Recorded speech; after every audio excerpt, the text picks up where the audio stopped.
The stock markets on Friday's trading session fell sharply after the yield curve inversion and the potential for recession increased. This worried investors in the US. That seemed to carry over into Asia on Monday's session as indexes fell dramatically once again. After months of rising, these markets certainly need a breather. The question is, are these stock markets completely reliant on constant stimulus? You came here for the truth, so let me unveil that for you. Today we are going to have a very quick look at what's happening in the Asia markets right now.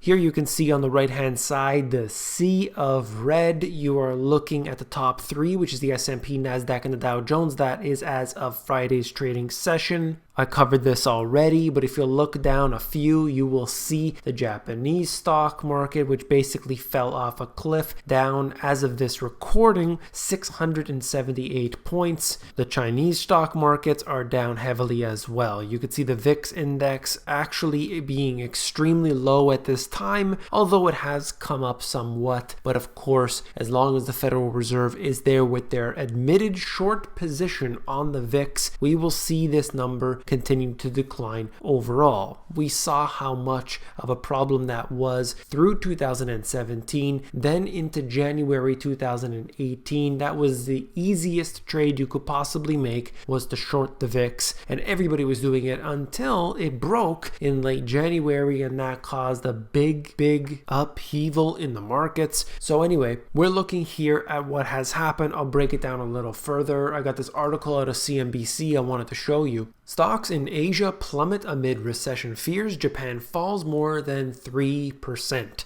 Many individuals have been pointing to what happened on Friday as being the reason why we're seeing this here on Monday as well. Now, I want to see when the US markets open up, how they're going to do. It actually went into the positive on the futures. So we'll see by the time that this video is posted how the markets actually do. But this is where we're at right now. Stocks stateside fell sharply last Friday as an inverted yield curve stoked fears that an economic recession is on the horizon. This is a particularly good indicator. I will show you some more information about that in just a second, but wanted to cover the fact that what we are seeing here is always related to contagion. What happens in one country directly affects the other. There is no way to hide from it. There is no way to insulate from it, but in time, everything that happens in one developed nation tends to fall into the others. Certain weaker economies are often not able to drag a country like the US down, but as I've always said, the dominoes will fall. So it will take out one by one, and this could certainly happen with a nation that is not as strong economically, but then through this process of globalization, it starts to weaken the others more and more so throughout the years.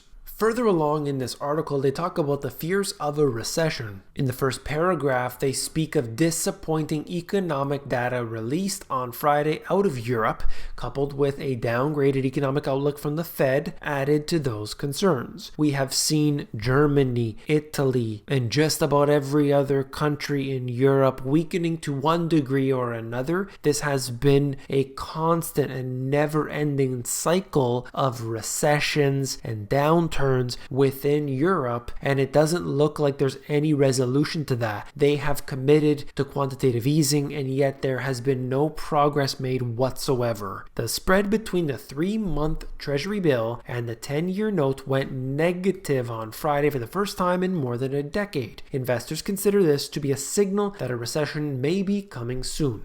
I did cover this, and I've been covering all of the different yield curve inversions that have been taking place. According to the quote here on CNBC, this is the biggest development in financial markets for some time. Personally, I think that this is an excellent indicator, but it's not as important as to what the actions of the central banks are. When they drop interest rates, when they raise interest rates, when they print money, when they tighten up their belts, all of these are more important factors than any of these other signals out there, but it doesn't mean we shouldn't pay attention. Right at the bottom, they mentioned something that I actually agree with, and that is we have already concluded and published that the Fed's tightening cycle is finished. And that's something that I definitely have to agree with, because historically it would be a complete anomaly if they actually went ahead and increased interest rates at a later date after bringing them down. Let's see what they do. Many people have been talking about the actual decline in interest rates instead of raising them. We'll see how it all ends up. I'm interested to see it, that's for sure. I will bring you all the details as they come out, but just pay attention to this and understand what it means for investment and for the financial markets.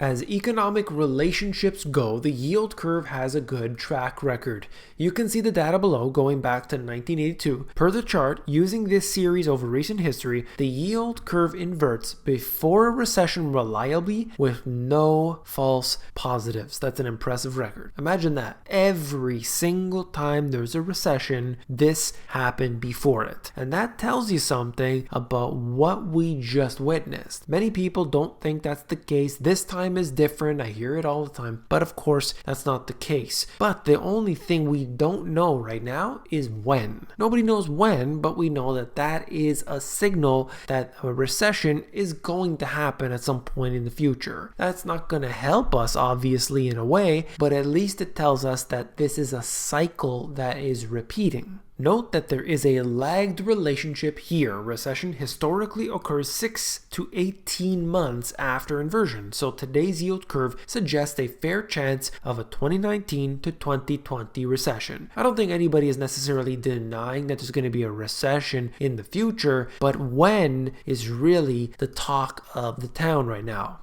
What's important to note is that it's not actually when it goes into negative territory that we start to experience the problems. It's actually on its way back up, and you can see that every single time. See, we need to watch this actually happening, and then we'll be able to decipher what's going on. So we just hit that pivotal moment as it goes through the bottom, but we need to see it come back up above that line. So obviously I'll be tracking that for you. Look for this, look for all the indicators that I've been covering here on the channel to be able to know at least where we are at in the cycle. We can have a good idea as to what that is, but nobody knows precisely when these events will occur, what will be the trigger, and so on. But don't worry, because investors.com is taking care of you. The bullish sentiment is in. You don't have to worry about the yield curve inversion, because apparently all you need to do, according to this article, is look at copper prices. That's basically what they suggest, that copper prices are all you need to look at. Don't worry.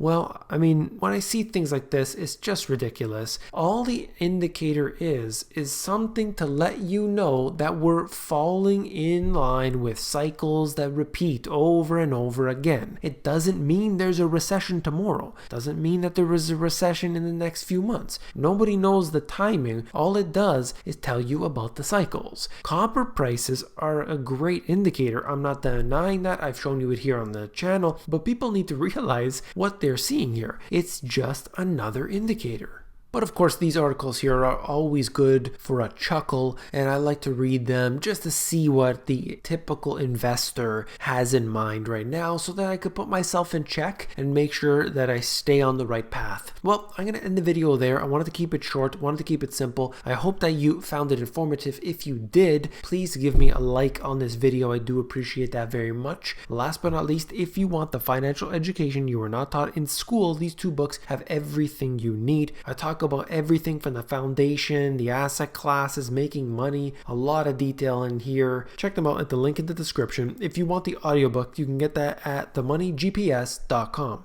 If you want to find out what Steve Eisman's next big short is, click here, watch the video, and I will see you there.